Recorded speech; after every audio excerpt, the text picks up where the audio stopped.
I do know that there's a new speedy trial date in that case. That new speedy trial date is July 8th, 2026. I thought about rescheduling the trial today, but I'm not going to do that. I'll do that at Mr. Ferenza's next appearance. As to the contempt itself, and this is only as to the contempt, I note the difficulty. My plan was coming in to give 30 days jail, given Mr. Ferenza's statement of indicating of the difficulty this has caused him. I'll reduce that a little bit, but not much. This case, I hereby sentence Mr. For direct contempt. I sentence Mr. Ferenza to stand before and I can't stand. I'm shackled like a criminal over a traffic citation. No, you're not here on a traffic citation. You're here on contempt. Are we having a contempt hearing, Your Honor? Well, I'm going to give you that opportunity. I'm going to advise you if you'd like it. Let me start by reading the relevant portions of the contempt rule, Mr. Ferenza. This is Rule 407. This is of the rules of civil procedure, but that same rule applies to criminal actions such as this one. I'll read the relevant sections. Subsection A1, disorderly or disruptive behavior, a breach of the peace, boisterous conduct, or violent disturbance toward the court, or conduct that unreasonably interrupts the due course of judicial proceedings, behavior that obstructs the administration of justice, disobedience or resistance by any person to or interference with any lawful writ, process, or order of the court, or any other act or omission designated as contempt by the statutes of these rules. This will be direct contempt, and I will cover that in a second, but the rule is contempt that direct contempt is contempt that the court has seen or heard and is so extreme that no warning is necessary, or that has been repeated despite the court's warning to desist. Subsection 4 defines punitive sanctions for contempt, which includes punishment by an unconditional fine, fixed sentence of imprisonment, or both, for a conduct that is found to be offensive to the authority and dignity of the court. Most notably is subsection B, as in boy, which says addresses direct contempt proceedings. When a direct contempt is committed, it may be punished summarily. In such case, an order shall be made on the record in writing reciting the facts constituting a contempt, including a description of the person's conduct, a finding that the conduct was so extreme as that no warning was necessary, or the person's conduct was repeated after the court's warning to desist, and a finding that the conduct is offensive to the authority and dignity of the court. Prior to the imposition of sanctions, the person shall have the right to make a statement of mitigation. Mr. Ferenza, I'm going to offer you that opportunity in a little bit. I make a specific finding that all conduct that I'm referencing occurred in my presence and therefore is direct contempt. Very specifically, let me make some reference. Mr. Ferenza has been disrespectful to the court, to opposing counsel, and even to my clerks throughout the proceeding. He's filed spurious documents. He's made nonsensical arguments. He's been argumentative with the court, but I was willing to let all of that go so we could try the matter. On the day of trial, which I believe was November 24th, Mr. Ferenza appeared on time, but stayed in the gallery along with who I believe is his wife. I repeatedly, at least 3 times, but perhaps 4 or 5, told him to approach the court, to cross the bar and sit at table so we could address the trial. Mr. Ferenza failed to do so in my direct presence. He told me I had no jurisdiction, left the courtroom, and then amazingly was able to leave the building as well. In any event, he has not returned since November 24th, other than a few pleadings that I'm guessing were filed that day or the day before. I've had no interaction with this case since November 24th. I make a finding that Mr. Ferenza was under an order to perform, that is to come to the table. He refused to perform in accordance with that order, and even though he had the ability to perform, obviously he was mobile, he was able to make it into the courtroom and then of course make it out. He was repeatedly warned, and I note that I gave him multiple opportunities to approach, and he disregarded all of them. I make a specific finding that I find Mr. Ferenza's conduct to be offensive to the authority and dignity of the court. I make a specific finding that he engaged in misbehavior that rises to the level of obstruction of justice. The behavior happened in my presence. The conduct was intentional and willful, and these actions seriously affronted and disrupted the administration of justice. In that regard, I will note that I went and met with the 30 or so jurors who had appeared for the trial that Mr. Forenza simply blew off.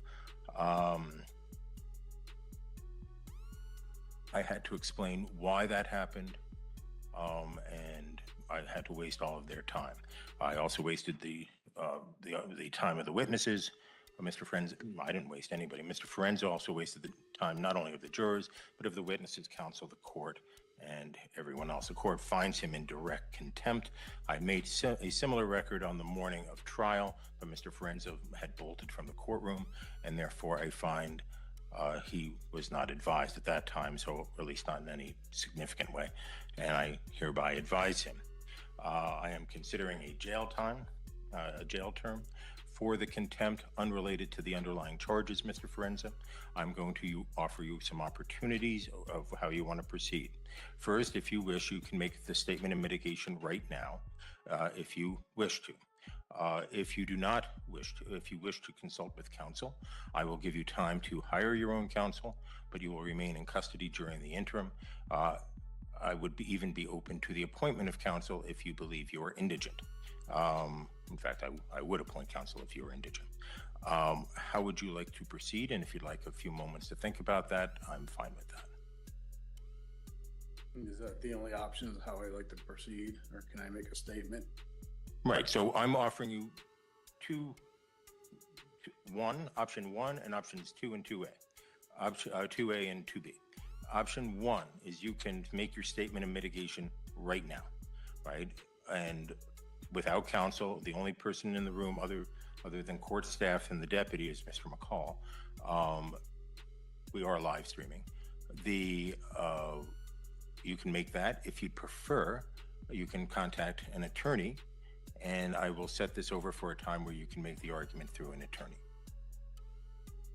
Or appoint, that's 2A. And then 2B, if you believe you're indigent, I will appoint counsel. Could you explain indigent? I'm sorry. You meet the guidelines, you're in custody, and so I can appoint alternate defense counsel to represent you in the contempt proceeding if you are indigent. The actual language is in a Supreme Court guidance, which says, Colorado, I'll just read it to you. Colorado Rules of Civil Procedure 107 and 407 provide for the appointment of counsel to an indigent person cited for contempt where a jail sentence is contemplated. I am contemplating a jail sentence, Mr. Forenza. If the court appoints private counsel to prosecute a contempt action, which is not applicable here, or to represent an indigent party for contempt charges, that is relevant here, the judicial department will pay for counsel, as there is no statutory authority for the public defender or alternate defense counsel to represent clients for the sole purpose of contempt. But to qualify, you would have to be indigent, which means you would fit below the guidelines for public defender representation. If you wish, I can print those guidelines out for you. I don't want to be represented. I'm sorry, I couldn't hear. I don't want to be represented. Okay, and you understand that, and I will allow you to make the statement of mitigation right now, but you understand you do have a right to counsel. The only way to look at it is I never got a fair trial walking into this. He failed to prove jurisdiction, sworn affidavit. The courts failed, personal, subject, territorial. I moved it to federal. I even had documents which I sent. It was ignored. Everything gets ignored. I'm just, you know what? I guess I'll just let you beat me up, throw me in jail, get it over with, because you can't keep me the rest of my life. And then, I'll deal with the consequences and things later. I mean, that's where I'm at. Okay. It's not right over a traffic citation where all I did is I came here in good faith to resolve the matter, and it was just I could get nothing. There's no nature and cause of there. There's no sworn affidavit for me to even move forward on, and this court can't move forward on. That's all I asked for, and it was like retaliatory. I just got beat up. That's all this is. It's a traffic citation. It's not a crime. Nobody was injured. If that's if that's what you call justice and fair, I'm not here to sit here and pick at anybody, go after, and that's not what it's about. When I posted bond for whatever it was, I came here And I didn't run. I came here to settle the matter. And how does it feel when you're just getting beat up and the judge you feel is being biased in the case? I mean, what do we? What else, Mr. Forensic? Nothing else. Mr. McCall, I should have asked you this before I moved to me. Is there anything that people want to say on this? Your Honor, the people spent a good amount of time preparing for this trial. We actually brought the officer from across the state, met with him on the weekend beforehand to prepare for the trial. Officer Carnes was kindly enough, like I said, to drive on his own accord and his own expense to be here. He said he would come back for a retrial. He would request to be flown back, just given the type of the weather that it would be probably when it would be done. The people are still open to a plea agreement in this case for the traffic citation. We understand Mr. Forenza's stance as a sovereign citizen of what law he feels applies, but Your Honor, we believe that the traffic laws of Colorado apply in this case. We are more than willing to negotiate a plea agreement to this day, but at this point, Your Honor, that's where the people are, Your Honor. We didn't anticipate any jail in this case. We didn't anticipate anything but to paying the penalties for speeding 25 to 39 over on the Riverside Parkway back in 2023, and the failure license. Your Honor, the speeding ticket, I would even reduce it to 20 to 24 over to keep it in as a traffic infraction. On the contempt. On the contempt. Oh, on the contempt, Your Honor. Your Honor, it's been an interesting case for me. I've never had a case that have gone this long with kind of like the lack of being able to move forward. I've never been personally federally attempted to be sued in any case based upon a fee schedule. It finds it interesting that Mr. Forenza believes that contract law applies in this case, but only one way, his contract law. The issue here, Your Honor, on contempt, the people expended a lot of time on this case for a very minor case. I do not like putting someone in jail in this situation. I just don't know if Mr. Forenza will ever show up to a trial again in this case, or any case. He's done, a day or so in jail. I'm not, anything else you want to say? No, Your Honor, the people are, that's all the people are going to say. Mr. Forenza, I meant to ask Mr. McCall to make that statement before your statement, I forgot. If you'd like to make a statement to address anything he said, I'm happy to hear more.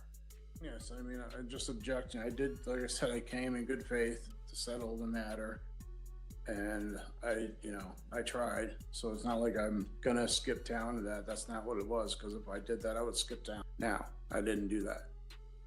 I came here to put the court on notice, let them know I was in federal jurisdiction.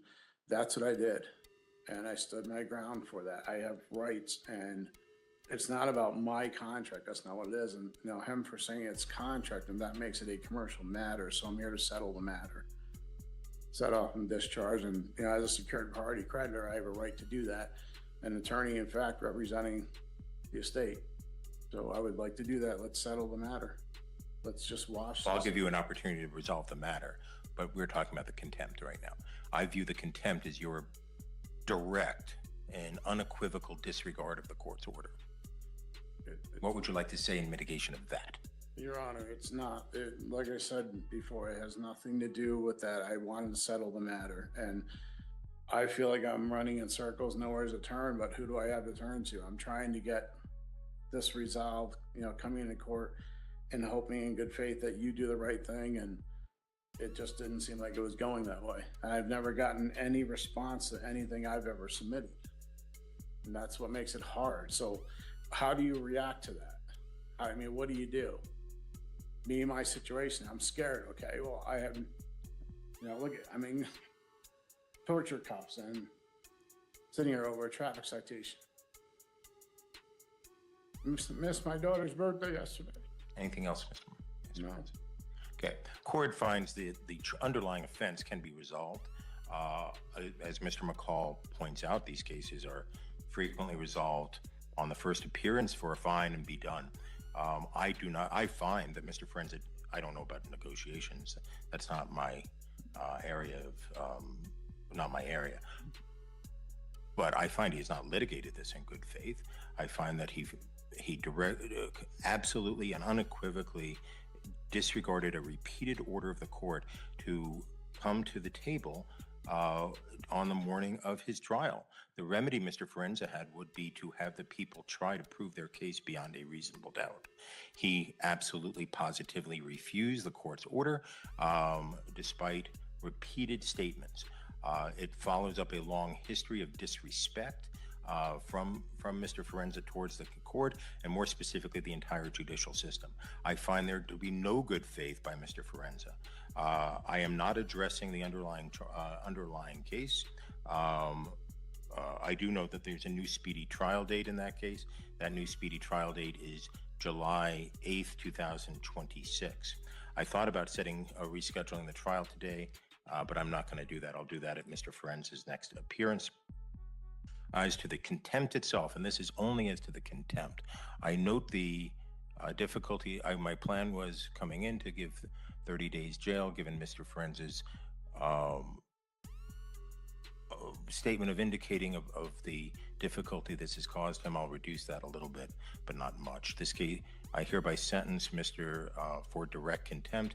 I sentence Mr. Forenza to 25 days in jail. Furthermore, I set this matter for hearing on my next in custody docket on, I'll put him,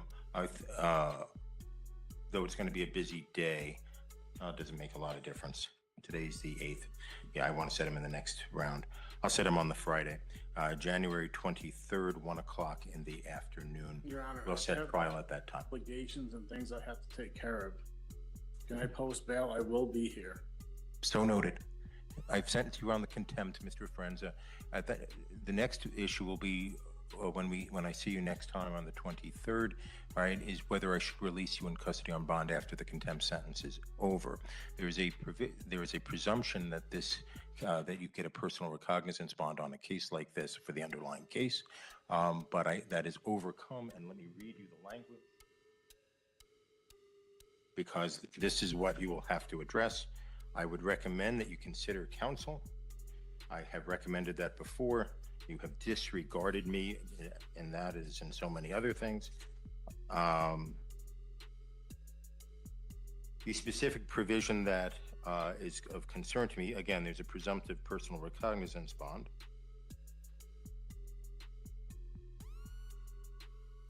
The arrested person has no ties to the jurisdiction of the court, reasonably sufficient to assure his or her appearance, and there's a substantial likelihood that he or she will fail to appear for trial if released upon his own personal recognizance. I will address the bond issue if you wish. The people are on notice that I'm open to bond, but Mr. Forenza will not be released until the 25 days I feel like this is just retaliation more, and this is what I was afraid of at trial, Your Honor. It's contempt, Mr. What I was afraid of, but I wasn't in contempt. I showed in good faith. Okay. I didn't disrespect. I spoke the bare minimum just about jurisdiction. So everything you're saying is that's your assumption that it didn't happen. I didn't. Have a good day, Mr. Forenza. I have obligations. Okay, you'll be able to address them upon release. Thank you. How am I gonna